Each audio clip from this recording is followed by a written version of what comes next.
বিএনপির স্থায়ী কমিটির সদস্য মির্জা আব্বাসকে উন্নত চিকিৎসার জন্য সন্ধ্যায় এয়ার অ্যাম্বুলেন্সে সিঙ্গাপুরে নেওয়া হচ্ছে।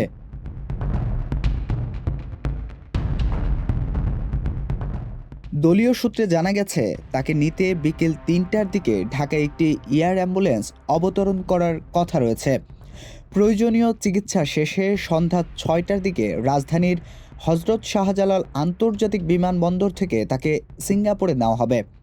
সেখানে তাকে ন্যাশনাল ইউনিভার্সিটি হাসপাতালে ভর্তি করা হবে।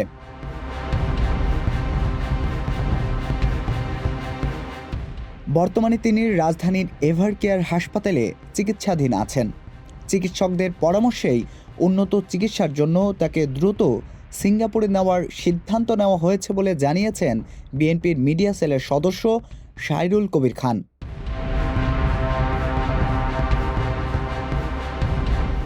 তিনি জানান, মির্জা আব্বাসের শারীরিক অবস্থার খোঁজখবর রাখছেন বিএনপির চেয়ারপারসন তারেক রহমান। তিনি চিকিৎসক ও পরিবারের সদস্যদের সঙ্গেও কথা বলেছেন।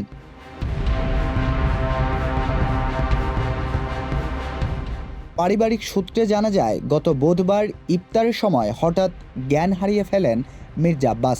পরে অবস্থার উন্নতি না হওয়ায় ওই দিন গভীর রাতে তাকে এভারকেয়ার হাসপাতালে ভর্তি করা হয়।